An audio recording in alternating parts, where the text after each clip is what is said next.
Dia luar biasa, saking sayangnya dia sampai nggak peduli sama kesehatan dia. Jadi dia kerja terus? Kerja terus 24 jam kalau bisa, kalau perlu dia ada 26 jam, 26 jam dia kerja. Masa sih? Dia bisa, saya ulang tahun aja saya dibeliin mobil. Wah, mobil apa? Saya dulu all new Rush. Di 20? 30? Ada lebih. Wow, 40? Ada 50? ada 70? Jadi dia itu badannya habis itu dia karena nggak makan atau gimana sih? kalau makan kan balik, tabungan saya udah kekuras habis. Masih semua tabungan udah kekuras habis lah, uang perusahaan juga gitu. Sebut saja Ima. Ima mau menceritakan apa Ima yang bisa kita dengarkan? Kisah hidup saya yang lumayan berliku-liku. Berliku seperti apa nih seorang Ima? Saya dulu itu punya suami. Suami saya itu penyayang, lindung keluarga, sayang banget lah sama keluarga. Luar biasa, nggak ada yang bisa nandingi bagi saya. Dia luar biasa, saking sayangnya dia sampai nggak peduli sama kesehatan dia. Jadi dia kerja terus? Kerja terus 24 jam kalau bisa, kalau perlu dia ada 26 jam, 26 jam dia kerja. Masa sih? Ya luar biasa dia, Kak. Dia pekerjaannya apa profesinya? Dia engineering di kapal. Terus dia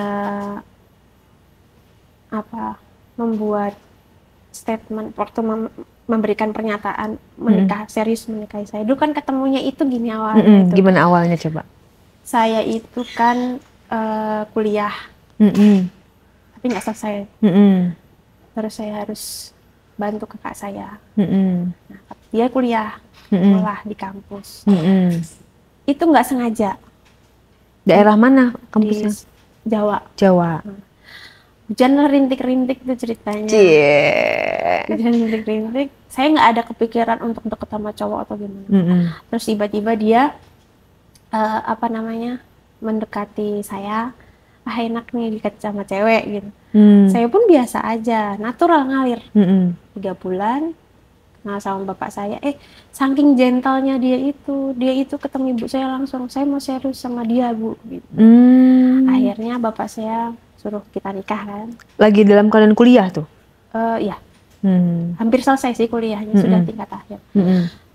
Terus habis itu dia saking seriusnya sama saya, dia mau membahagiakan saya karena saya kan berasal dari keluarga yang pas-pasan. Terus habis itu dia kerja terus sampai dia nggak kenal lelah ya, sampai saya berada di level tertinggi. Wih, level tertingginya kayak gimana menurut tuh? Saya ya, saya dia bisa, saya ulang tahun aja saya dibeliin mobil. Wah, mobil apa? Saya dulu all new Rush.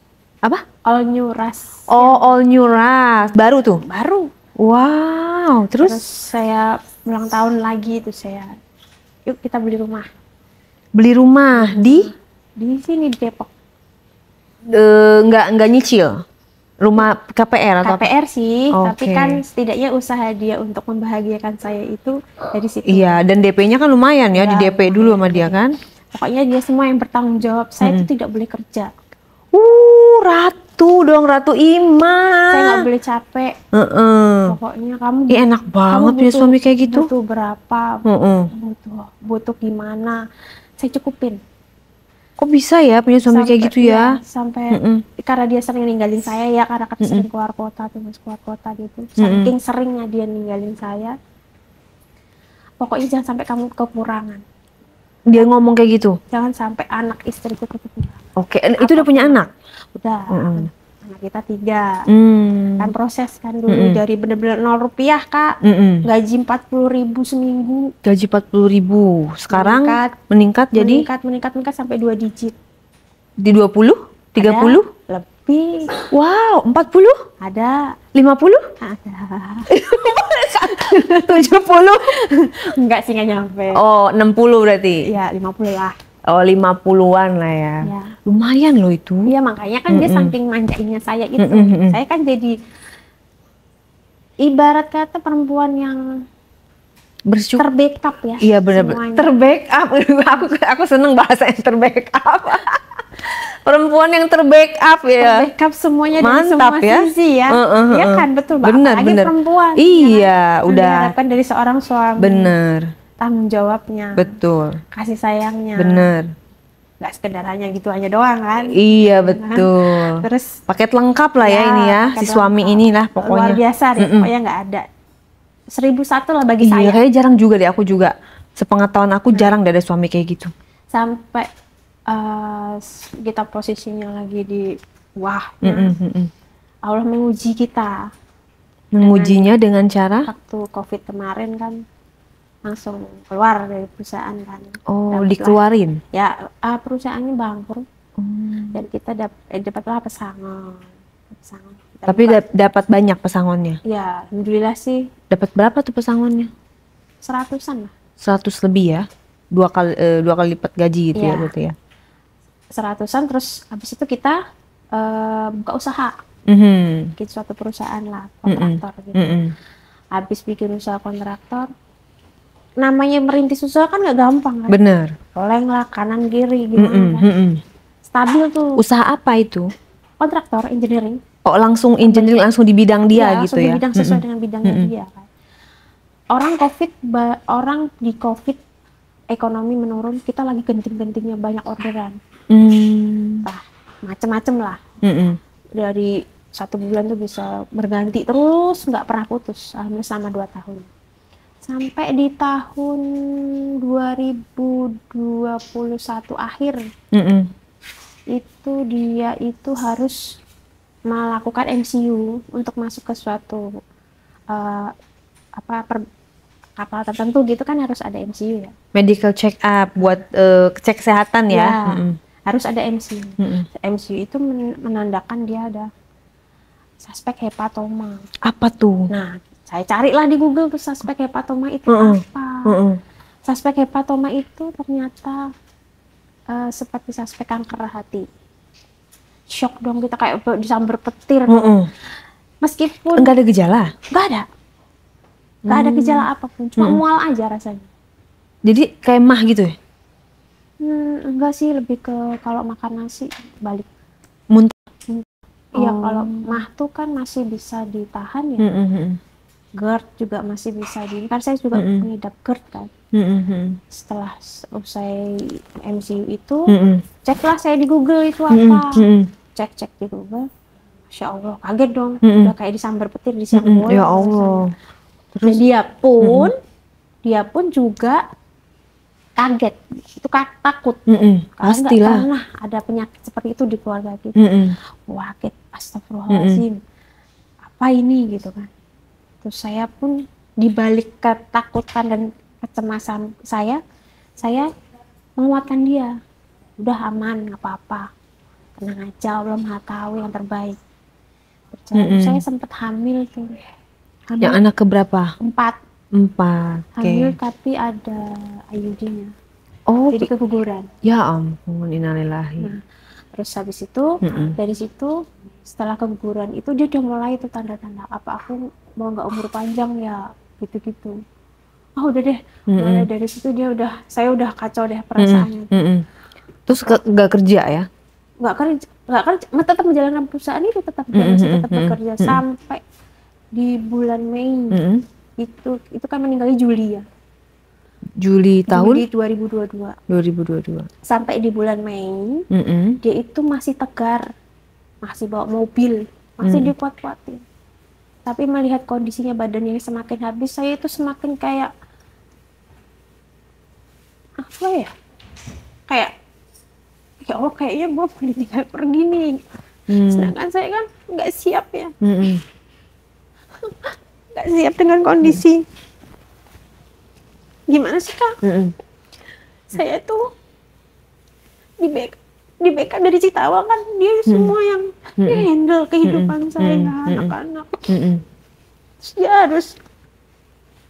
harus kayak kena penyakit kayak gitu tuh, kayaknya ya Allah, kayaknya nggak ada obatnya nih.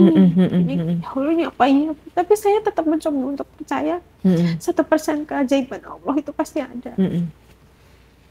sampai di titik dimana dia nggak kuat. Jadi dia itu badannya abis itu dia karena nggak makan atau gimana sih? Kalau makan kan balik. Jadi gimana cara mengatasi kalau dia makannya itu? Itu ya, dia kan nggak bisa minum obat sembarangan ya kalau kayak gitu ya kan. Saya udah coba ke rumah sakit sini, ke rumah sakit sini, ke rumah sakit sini, sama hasilnya. Sama hasilnya itu ternyata itu adalah kanker hati. Suspek hepatoma bilang. Terus lama-lama saya mencoba untuk menguatkan dia. Kita coba alternatif apalah semua kita coba, pokoknya kita usaha semua. Habis deh uang gitu. Tabungan saya udah kekuras habis. Pasti semua tabungan udah kekuras habis lah, uang perusahaan juga gitu. Sampai saya berusaha untuk mengatasi dia, dan ketiga anak saya kan harus saya atasi juga kan. Ini anak-anak kan belum tahu apa-apa detailnya gimana. Mana anak saya yang pertama itu lagi pendidikan di akademi pelayaran kan, udah terlanjur masuk di situ soalnya, dan nggak tahu mungkin ayahnya juga punya firasat gitu kan bahwa dia akan pergi atau gimana. Itu sekolah setahun itu dibayar lunas Kak. Setahun aja itu dibayar full. Terus akhirnya anak saya mencoba saling menguatkan lah, saya sama anak saya yang pertama itu. Bisa bunda, bisa. Sampai suatu ketika di titik dia itu mukanya udah lain. Lainnya gimana tuh? Ya kan kalau kata orang, kalau orang yang mau nggak ada itu mukanya lain. Lainnya pucet atau gimana? Kayak tirus gitu loh. Tirus banget ya, kurus banget, tapi perutnya bunci. Kalau kanker hati perutnya buncit ya? Keras banget sampai dipegang gini tuh. Tapi makannya gimana tuh? Aku masih penasaran tuh, makannya gimana dia kalau? Makan tetap diusahakan makan. Tapi ya kalau udah ya nadamin muntahnya udah. Berarti nggak ada yang masuk dong? Iya, nggak totally, nggak semua masuk. Tapi bagi saya mungkin setidaknya sedikit adalah masuk. Yang penting ada masuk dia. Obat-obatan udah nggak bisa lagi. Terus akhirnya di titik dia itu bisa berdiri, nggak bisa duduk karena terlalu besar. Sebesar apa perutnya? Iya, segitu Kak, segini ya, gede kan, emang dia orangnya gede tinggi kan. Sampai di titik itu Idul Adha kalau nggak salah.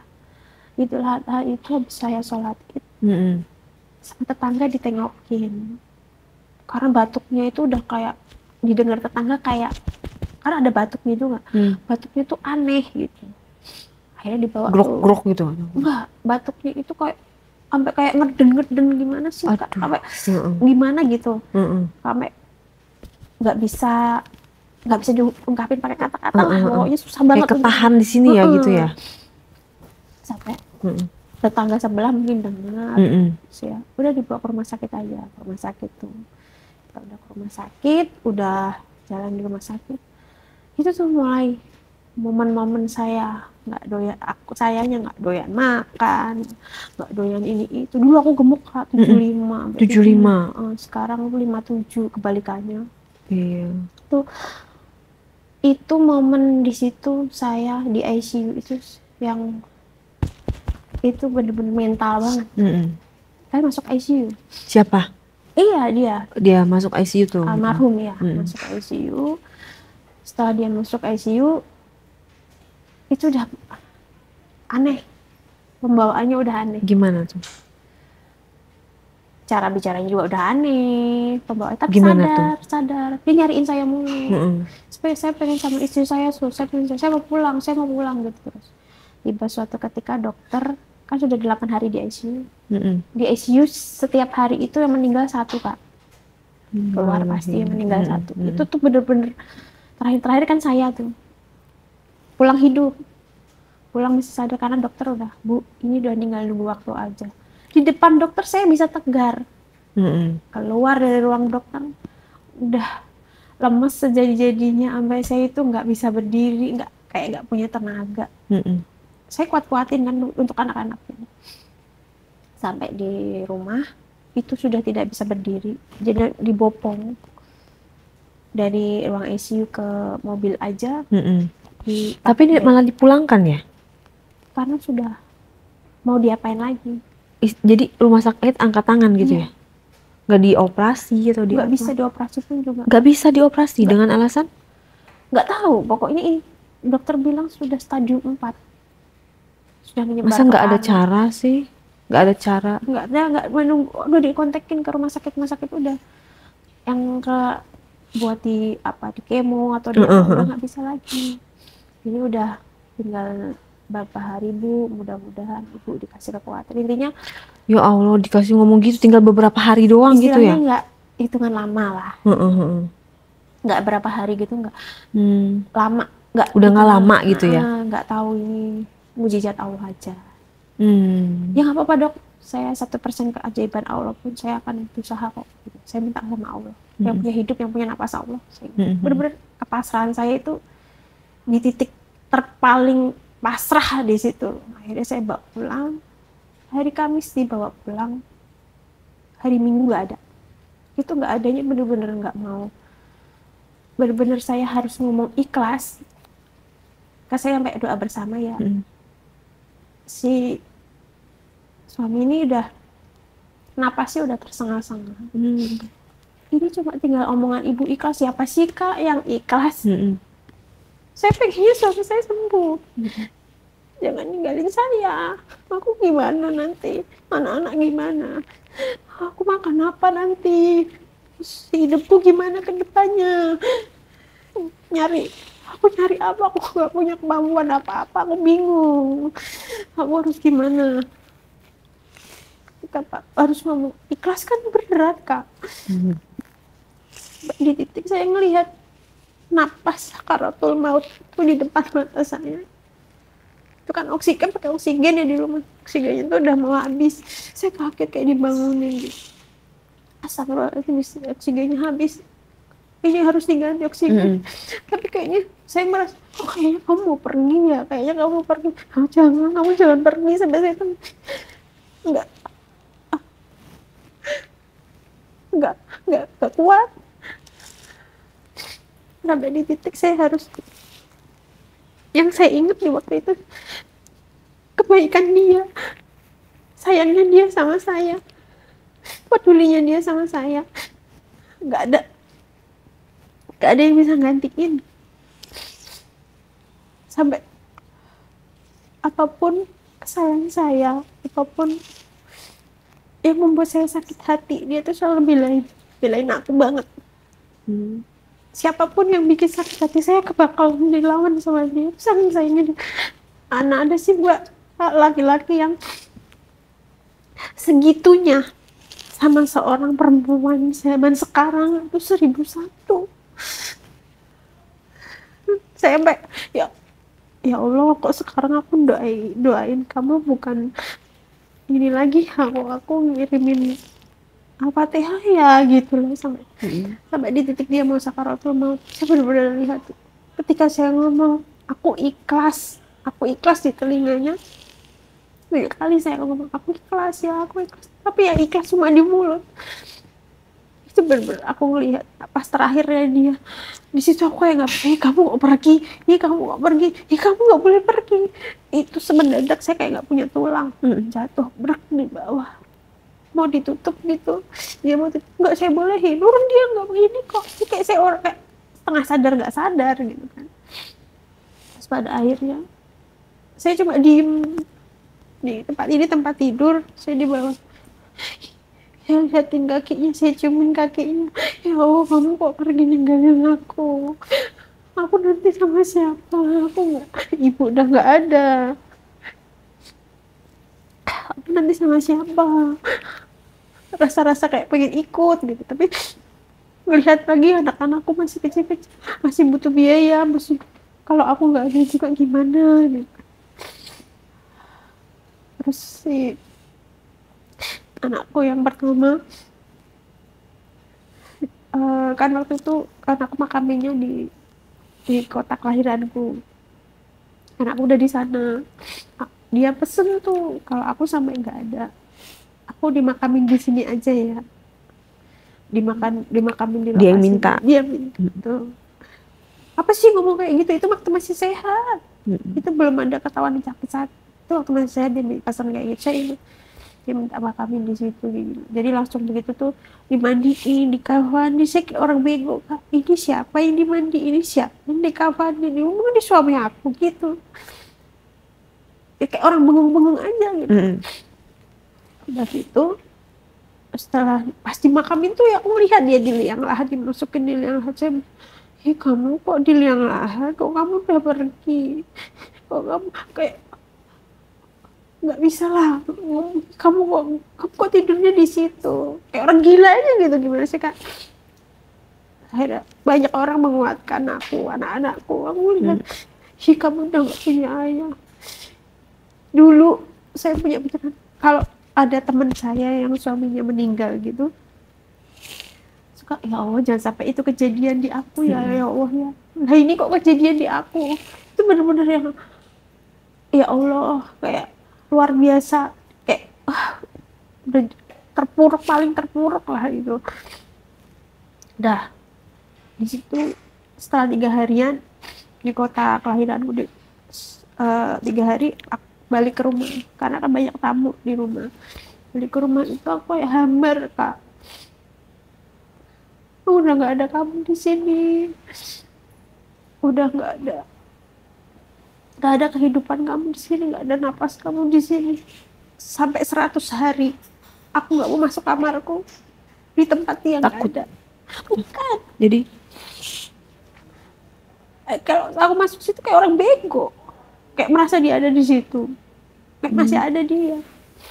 Terus aku di kamar anakku tuh bojok, nangis, nggak makan, disuruh makan nggak mau, bojok nangis, itu doang, Kak.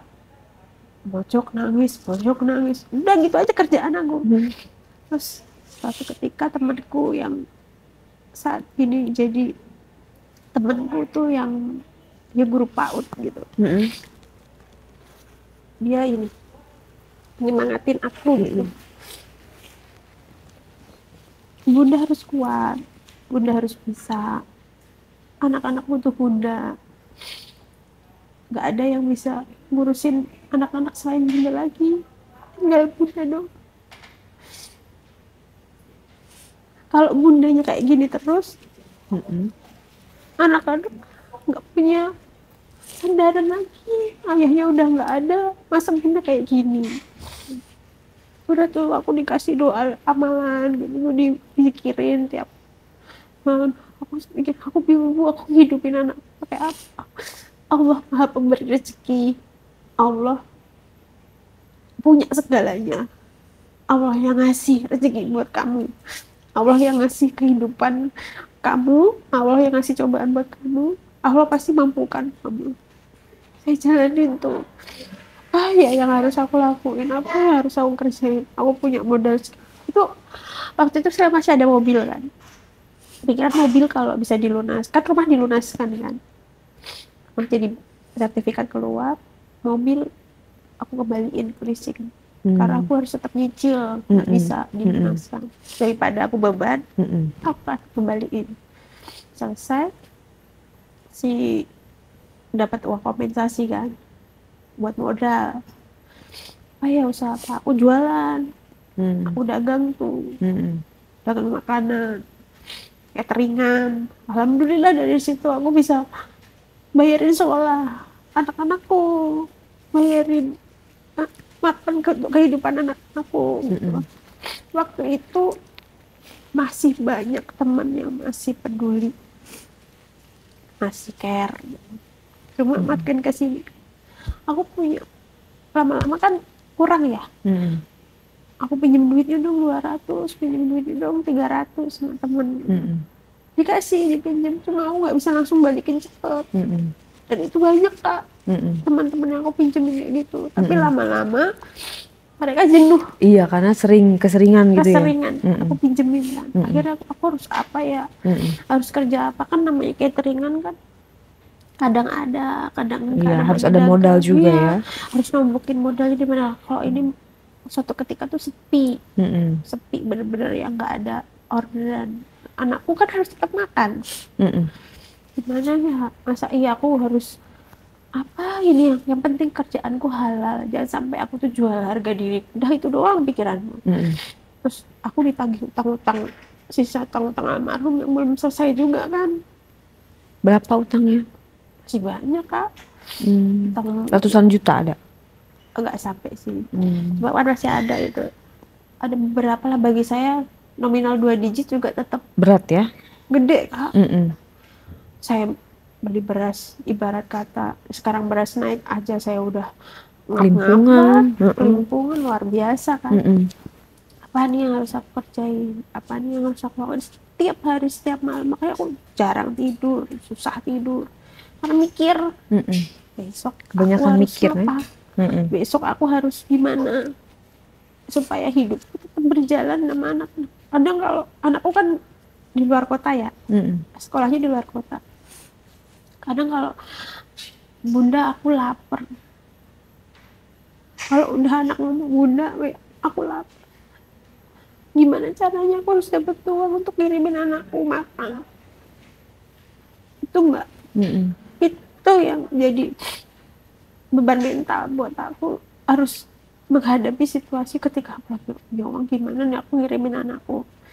Banyak apa aja kerjain. Akhirnya Bu, aku ngajar dong Bu, supaya aku punya pemasukan bulan, tapi nggak gede, nggak apa-apa deh, aku ingin cari berkahnya Allah.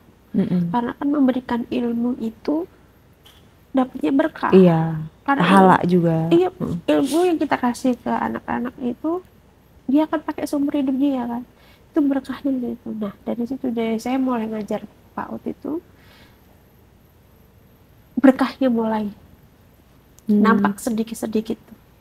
Ada saja rezeki buat anakku, ada aja rezeki yang nggak gini, nggak putus gitu. Kan cuma modal duduk curhat sama Allah doang mbak. Terus habis itu dari itu emang gajinya nggak gede, nggak sama sekali, cuma bisalah. Emang berapa gaji PAUD? 300.000 per bulan. Per bulan.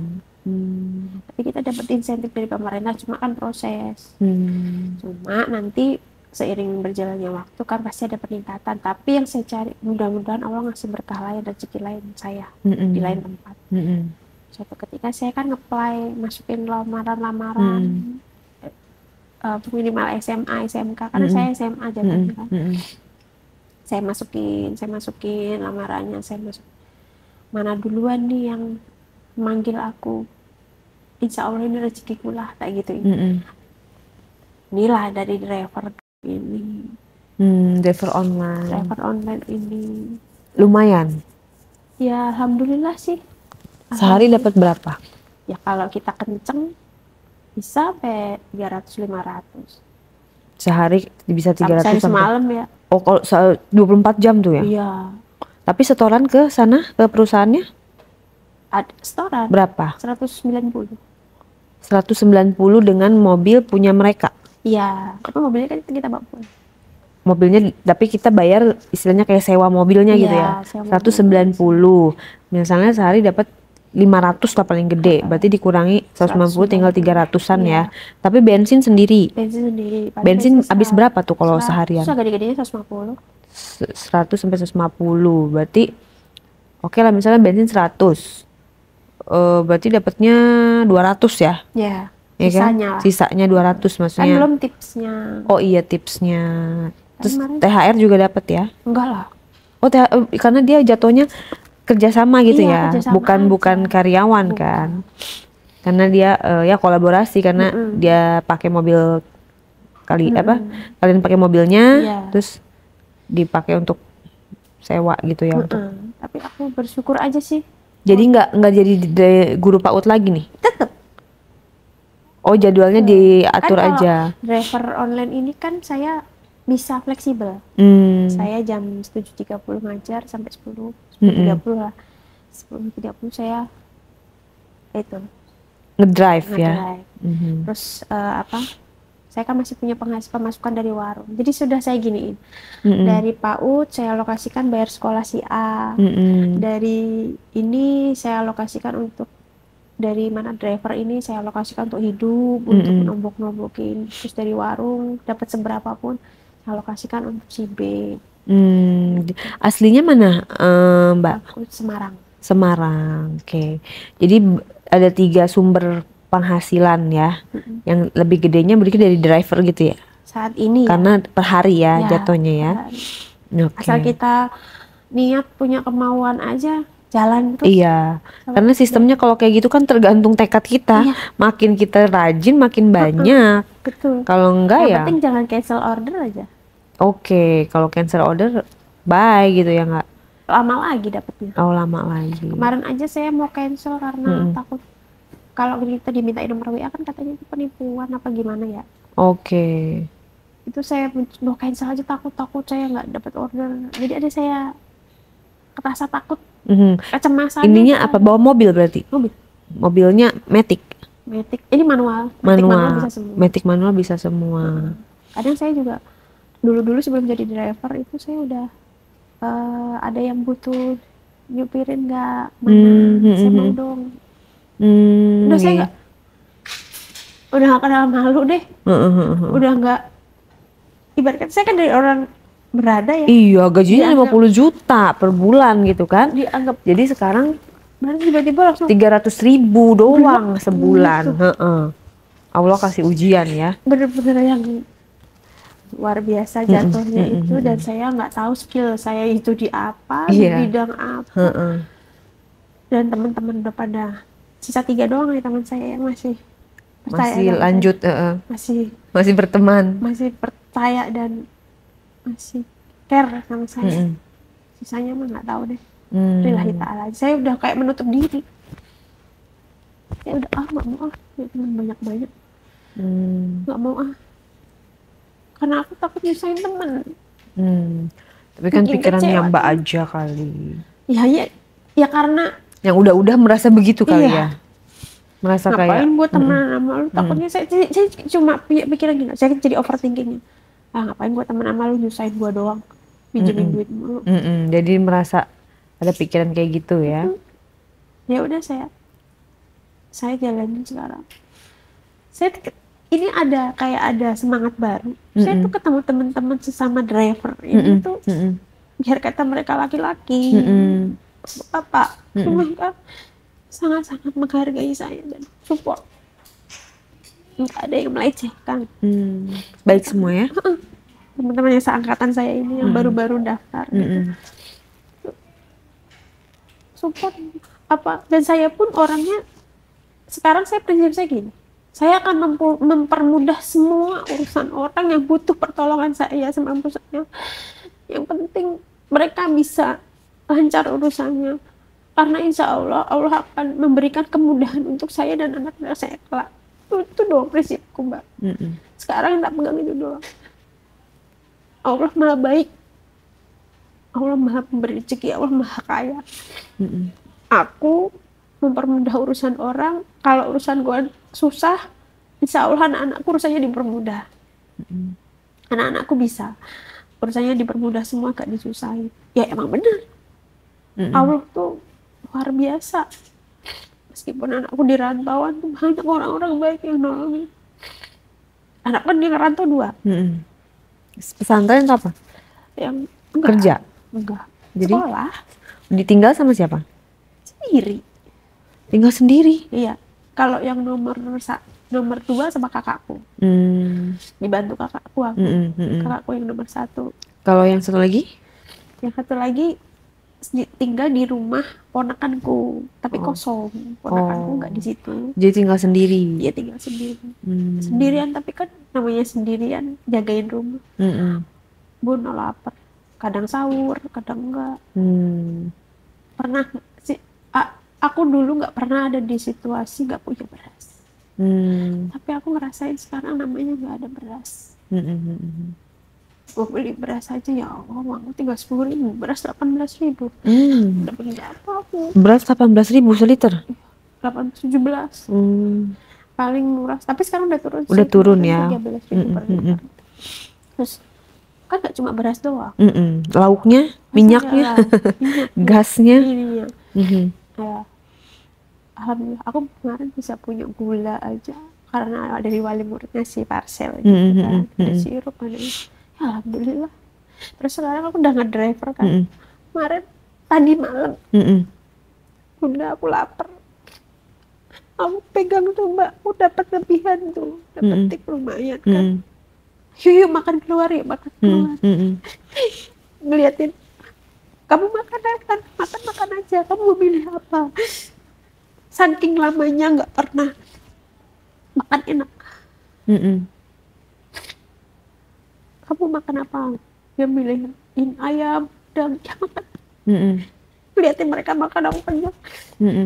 Tadinya aku offin tuh aplikasi karena mau makan bareng-bareng mereka. Di saat ngeliat mereka makan kayak gini, anakku nggak boleh kelaparan. Aku onin lagi, Mbak. Kamu makan ya, aku bayar dulu. Langsung aku berangkat sampai pulang jam 2 pagi. Saking aku nggak pengen anakku kelaparan. Jangan sampai susah. Nggak menikah lagi, Mbak?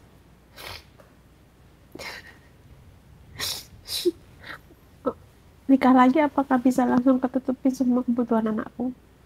Ya paling tidak nggak berjuang kan? Sendiri.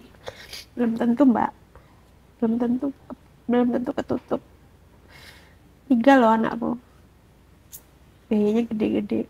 Karena mungkin banyak juga minder kali, maksudnya takutnya belum tentu ada yang mau sama gua bawa anak 3 gitu. Tapi kan pasti ada aja yang kayak aku pernah juga podcast kan sama ya menjamin janda gitu kan, ternyata ada juga yang mau bawa anak 3, ada juga yang mau bertanggung jawab. 1001. Tapi kan kalau kita optimis, kita yakin bahwa akan ketemu, ya pasti ketemu kan. Tapi ada keinginan untuk santai aja sih, ngalir aja saya. Gak mau nolak, gak mau nerima apa gimana. Saya lebih sekarang fokusnya nyari uang untuk anak ya. Tapi driver gitu mungkin ada yang deketin atau gimana? Enggak sih, saat ini saya enggak welcome gitu-gitu. Tapi ada yang berusaha mendekati? Enggak ada, mereka semua punya istri rumah. Oh punya istri ya, tapi nggak ada yang duda gitu ya? Nggak ada. Yang sejauh yang saya kenal ini nggak ada. Dan mereka pun juga kan bahasanya ngebit ya. Apa tuh? Ngebit, kalau narik itu ngebit gitu. Ngebit? Iya, on beat di mana gitu. Lokasi di mana, lagi di mana gitu. Itu Sherlock dong, yang ngalong Sherlock, cewek-cewek yang Sherlock. Cewek-cewek yang ngalong di Sherlock supaya kita tahu kalian posisinya di mana. Oh, pada care ya? Alhamdulillah gitu. Tapi teman-teman yang kenal aja sih, maksudnya yang dekat, ya mereka itu juga sama Mbak, sama-sama nyari keluarga. Bedanya ya laki-laki kan tanggung jawabnya lebih besar. Kalau saya perempuan tanggung jawab juga saya besar juga karena single parent kan. Nah, yang penting anak makan, yang penting anak-anak makan, yang penting anak-anak kecukupan. Sama sih bapak-bapak itu juga. Iya. Tujuannya untuk mencukupi. Benar. Yang penting dapur ngebul. Benar. Nah, dari yang Mbak alami ini, apa yang menjadi, Bu ya, kalau nyesel kan nggak boleh ya, orang Islam tuh nggak boleh. Andai begini, tapi apa yang bisa jadi pelajaran untuk supaya bisa dibagikan sama penonton diare ini? Jangan seperti Mbak. Andai kata kalau misalnya waktu bisa terulang kembali gitulah untuk mengantisipasi keadaan ini. Jangan berhenti berharap sama Allah aja. Jangan. Saya ada pernah di titik fase tuh, ya Allah aku capek. Ya Allah, apa aku ikut suamiku ya? Sama ayahnya anak-anak, ya Allah gimana ya hidupku? Gimana gini? Udah kacau lah. Udah di titik fase capek banget sama hidup, lelah banget sama hidup. Seketika aku cuma diingetin sama anakku, ambil wudhu Bunda, sholat. Saya ambil wudhu, sholat. Ya Allah, bener-bener besokannya ngasih harapan lagi. Seger lagi ya, semangat lagi. Ada pikiran nggak gila lagi gitu. Nggak kalap sisanya lagi. Kan cuma tinggal satu, yang penting kita waras doang ini. Iya, stay waras guys. Karena kita butuh kewarasan untuk memecahkan sebuah masalah hidup gitu kan. Dan setelah saya ketemu driver-driver ini, ternyata permasalahan hidup yang seperti ini tuh nggak cuma gue ya. Iya, betul. Lalu juga ngalamin hal yang sama loh. Gitu. Berarti bukan the one and only, kita tuh nggak spesial di mata. Terus, aku juga ngeliat, iya Allah, aku tuh masih ada di titik yang it's okay, masih fine. Gitu. Masih wajar. Masih bisa diatasi gitu. Nah ini ada yang bener-bener nggak teratasi, ada yang bener-bener yang di bawahku tuh banyak banget, dan itu ya aku harus bersyukur. Pada saat kita ngeliat ke bawah yang lebih parah dari kita, disitulah saatnya kita merasa lebih mending hidup kita. Artinya kita bersyukur. Ya Allah, aku mendingan. Iya Allah, aku masih ini loh. Karena apa, di jalan nih, di jalan nih kita lagi ngantar penumpang atau lagi nyari penumpang. Ada orang, ya Allah, dia kayak gitu loh. Aku aja masih ber-AC di mobil. Ya Allah, aku masih dikasih sehat loh. Itu kuncinya, bersyukur aja saat ini yang dihadapi bahwa. Pada saat Mbak waktu suami kaya lah ya dulu ya, punya segala macem, pernah nggak ada terpikir, aduh tahu gitu duitnya gue pakai usaha untuk, maksudnya pada saat ya ada penyesalan. Ada penyesalan lah maksudnya. Sebenarnya saya dulu tuh kalau misalnya punya uang lebih, invest ke emas. Tapi kan namanya berapa sakit bulan ya, sakit, jadi habis semua. Terbaiknya dari situ. Udah habis, utangnya juga nambah. Ada hal-hal yang di luar dugaan. Sekolah anak kan harus dibayar terus juga, makan anak juga harus diurus. Percaya nggak Mas, saya sampai sekarang belum sempat ngambil ijazah anak saya yang SD loh. Karena saya belum bisa ditebus. Karena belum bayar. Karena saya mengutamakan utang-utang ke teman saya dulu, saya bayarin satu-satu. Tiap bulan saya cicilin satu orang, dua orang. Dapat dari mana? Jadi sekarang anaknya udah SMP? Yang paling kecil? Iya, yang tadi SD itu lulus SD. Iya, SMP kelas 7. Dan itu alhamdulillah sekolahnya gratis ya. Karena negeri ya? Karena yatim. Karena yatim, didaftarkan gitu ya? Tapi negeri sekolah? Enggak, swasta, agama. Oh, agama. Saya pengen anak saya basicnya agamanya ada. Jadi dia kalau melakukan hal-hal yang sekiranya di luar pelanggar nalar berpikir pokoknya di luar konteks kehidupan yang normal gitu, ya mikir oh ya ini tuh dosa, ada rem ya, gitu ada ya. Rem. Setidaknya saya begitu. Tujuanku, kamu harus punya basic agama dulu. Kamu tinggal bunda doang nih yang ada di sisi kamu, nggak ada lagi. Tapi kalau anak-anak gimana, bunda mau kalau mau nikah lagi nggak apa-apa atau dia ada anak ngomong saya gitu? Mbak, saking dewasanya itu dia, Bunda, yang penting Bunda bahagia. Enak dong ada lampu hijau dari anak ya. tuh. Karena anak saya nggak pengen saya susah sebenarnya. Dia setiap kali mau berangkat saya nge-drive, berangkat on beat. Hati-hati ya Bun, mudah-mudahan rezekinya banyak. Di jalan supir itu nangis saya.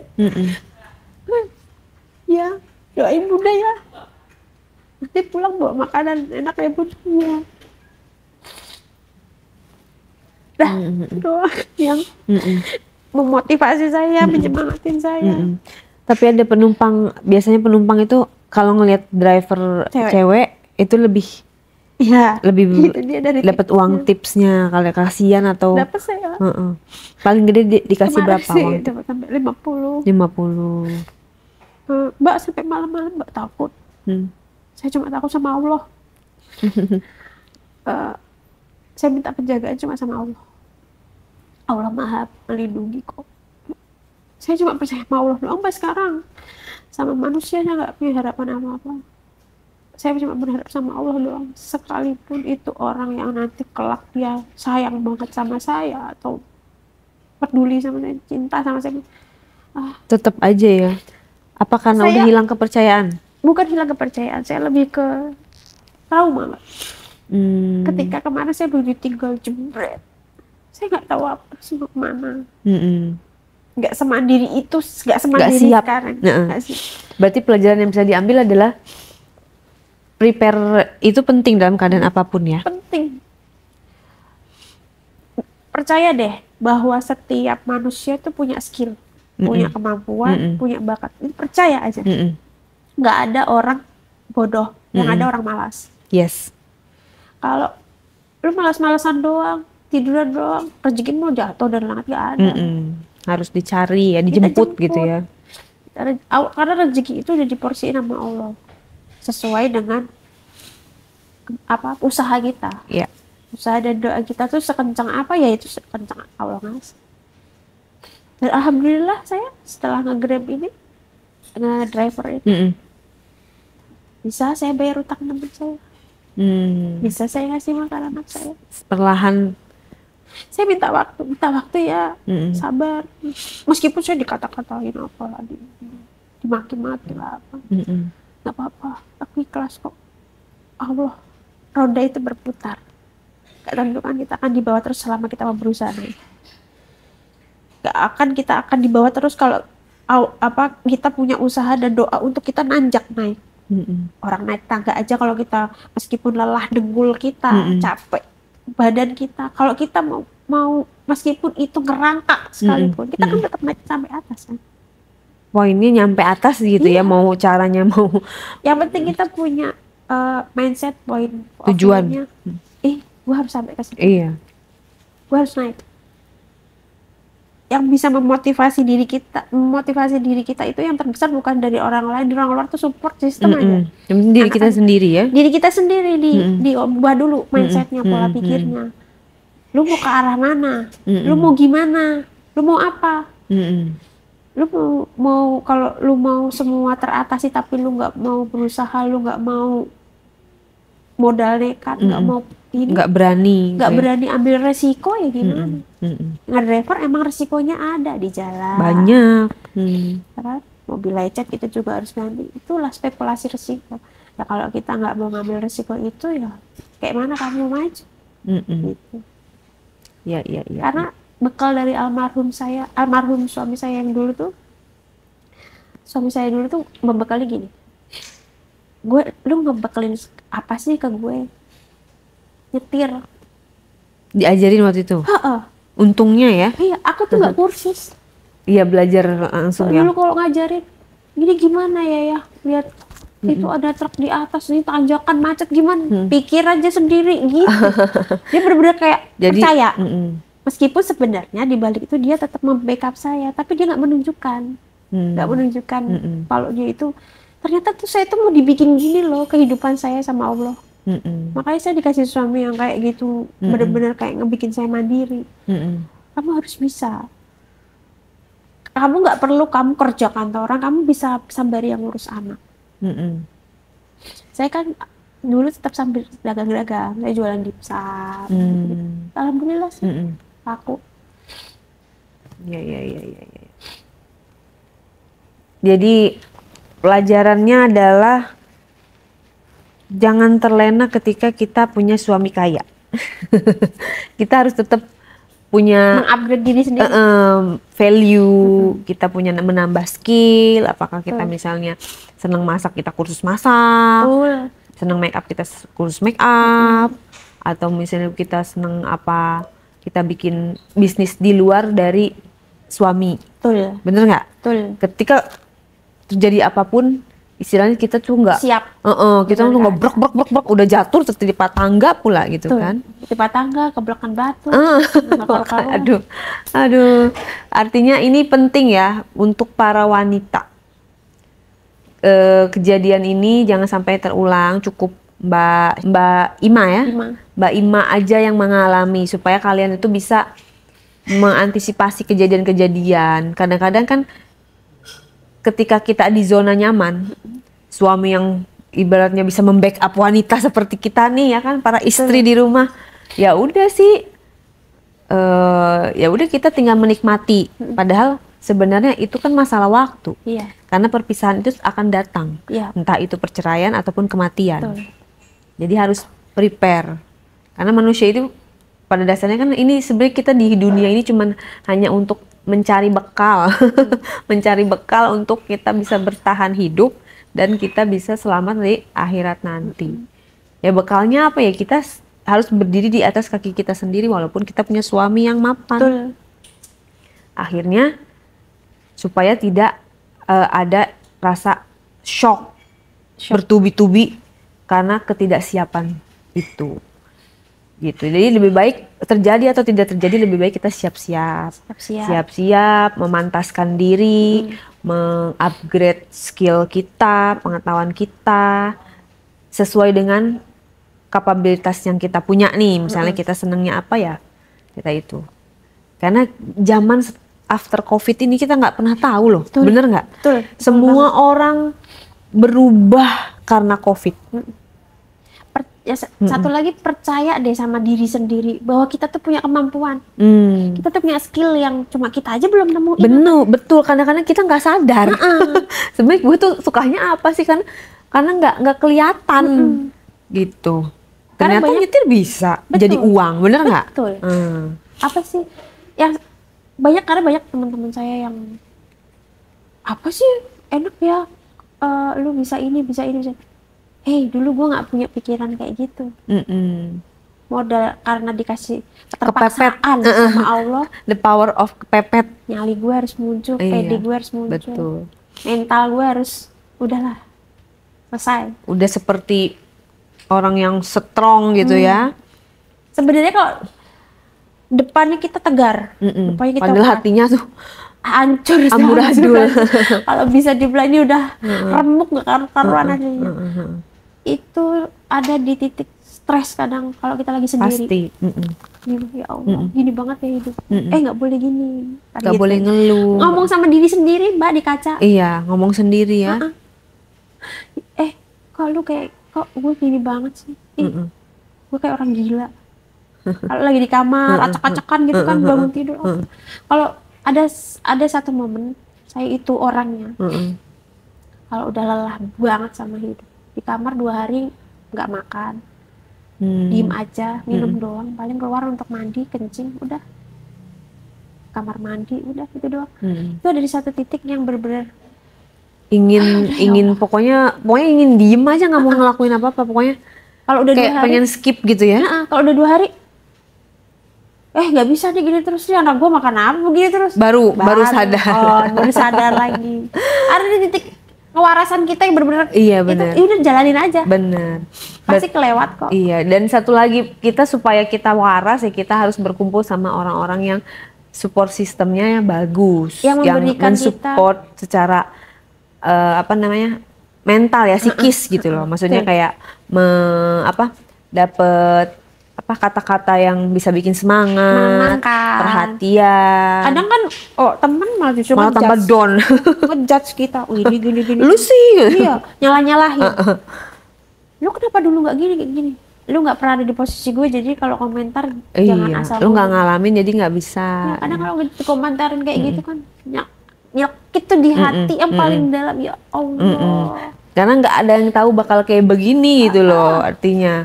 Nah makanya nih, ini cerita udah cukup bagus dialami sama Mbak Ima ini, cukup Mbak Ima. Jadi kalian yang ngedengerin itu, sudah seberapa bergantungnya kalian pada suami kan gitu.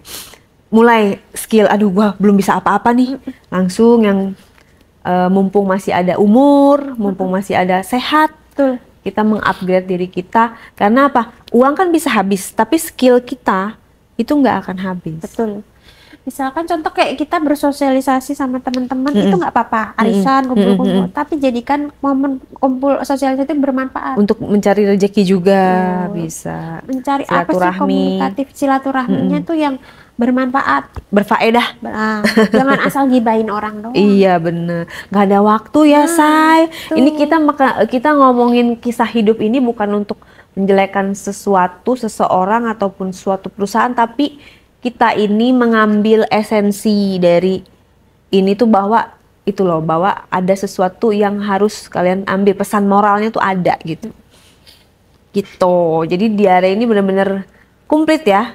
Ada kisah sedihnya, ada kisah horornya juga. Pokoknya nih podcast terlengkap sih menurut aku, dan bukan cuman buat kalian aja yang pendengar diare, bahkan buat aku sendiri sebagai presenternya lah, maksudnya untuk podcasternya, bener-bener banyak pelajaran yang bisa kita ambil dari kisah-kisah narsum aku kali ini juga Mbak Ima. Makasih ya udah berbagi di diare. Sehat terus Mbak, stay waras, stay healthy, stay happy. Wanita tangguh, hebat. Thank you Mbak Ima. Terima kasih Mbak.